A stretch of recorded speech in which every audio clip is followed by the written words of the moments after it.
Rachel says, has your attitude changed about conflict since marrying? And has that attitude about conflict helped resolve your differences? I think we've always been pro-conflict. I think what's been good in our marriage is the more we understand about ourselves and our wounds and our baggage, the more we understand our own reactions to things. Yes, that's fair. And like the times you and I fight, you often say like our wounds are like rubbing up against each other. It's like we're just... Yeah. But I think we're not afraid.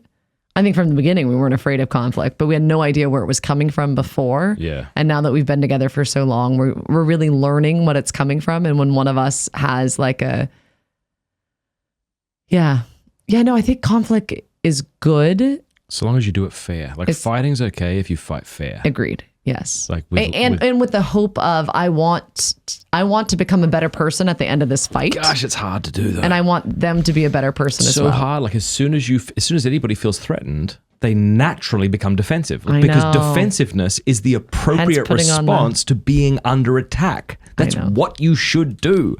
And so whether you are under attack or you perceive yourself to be under attack, you naturally become defensive, which is appropriate. It's just from that posture, it's almost impossible to have a constructive dialogue about what to do next. Right. When I'm protecting myself from the person I should be. And that's where I think it's important to say, like, okay, I can't deal with this right now. I need to step away for a moment. Can we have the conversation in an hour? Yeah. Or after I go for a walk or a run or something. Yeah. But I think we're getting better at it. I think we've always been good at I think we've conflicts. always We've always had them. But we make up afterwards, right? Yeah. So I think we've always been good at it. Right? I think we've always been good at having conflicts. It's not like we were ever like, well, we just can't talk about this. Right. Our problem has always been we've clashed too heartily. Yeah. And have sometimes fought unfair. But I think as we've grown in self-knowledge, I think our fights have become less intense and more beautiful, because I know what's going on in me. Like you'll say something and I'll hear it a different way than you're saying it, but it only took me 17 years to realize that when you say that, you mean that, and therefore I don't need to respond like that kind of thing. Yes. This is why friendship is so important. Like it's so important, if you can, to plant your little sapling of a marriage within a culture of Catholic disciples. Because it's so hard to do it on your own. But if you've got people around you who love you and they love your marriage, things get easier. I agree, but at the same time, we were alone. And it was bloody hard. And it was. But, like, we were best friends through it. We got through it. I think there's something beautiful to knowing that, like, yes, our marriage, I think, is more intense than your average because we have no phlegmatic traits at all. And neither of us, like, we're always, like, we're both very strong-willed. But at the same time, I think knowing that neither of us can ever leave or walk away, we haven't been afraid to hit those hard things. And you're right. It's better when you have community around you to help you. But if, I don't know, I'm just picturing someone who's like in the military and it's like, I don't have fellowship. It's like, that's okay. We went through many years without it. Yeah. It's helpful when you can have it, but have that phone a friend that knows.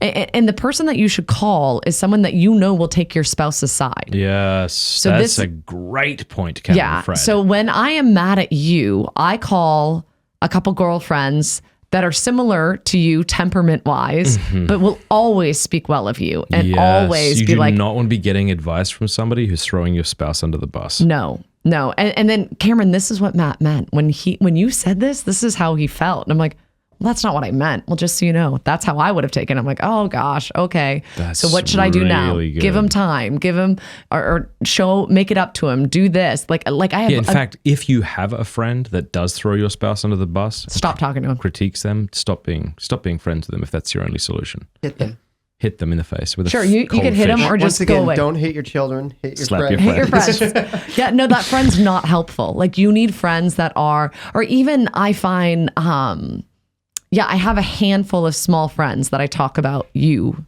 to, and they all love you and they all would do anything for you. Yeah. So yes, and And then you too. I know that you have friends that you talk to about me. Yeah, and none of them would be like, man, your wife. Right. No, they would all speak as soon as they did that, I feel like marriage to be beautiful. Yeah. That's really good advice, Cam. I like that a lot.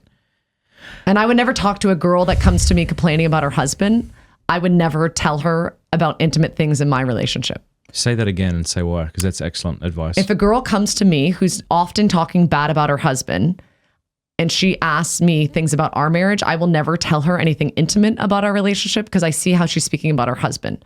But I am actually the queen of standing up for husbands because I have I understand. I am not the masculine role in our relationship, but like I have some characteristics that in relationships tend to be more like I get where the husbands are coming from. So I'll have girlfriends come to me and like, oh my goodness, my husband, and he wasn't even thinking of me. And I was like, and he was so rude and he did this. I'm like, whoa, he wasn't thinking. Like he just legit wasn't thinking. Like he was focused on his project and what was going on. He was clueless to you drowning with the kids. He didn't even think of it. And like, no, he did. And that's why he didn't help. I'm like, no, he like legit didn't. If you say to him, honey, I feel like I'm drowning and I need help with the kids. Could you help clean the kitchen? He will. Well, yeah. Or whatever it is. He might. Well, with my friends that I know their spouses. I see what you mean. No, I love that you do that. Yeah. Like if I had a husband, if I had a friend like Neil, for example, like if I knew a guy and he was married, him, please, to stop saying the phrase. I keep Neil saying, left me for a woman. I didn't know I was saying it. I said Neil left me for a woman, and I honestly, even the first time you made fun of me for it, I didn't know why it was funny. It was only after the fact that I realized how that sounded. I'm glad he left you for Shayla. Shayla's awesome and beautiful. Yeah. She can love Neil way better than I'll ever want to or be able to. Anyway, if I had a fella who came up to me and started, just ripping on his wife, bitching about her, like, hit him. Don't hit your kids. Hit your friends. Hit them and walk away. This episode. No context. Thank you for watching. Please subscribe or you're a dingus. What's a dingus exactly? Used to refer to something one cannot or does not wish to name specifically. You don't have to subscribe, but if you did, I'd love it. You dingus. Like the video. That's who we're using that one. Take one.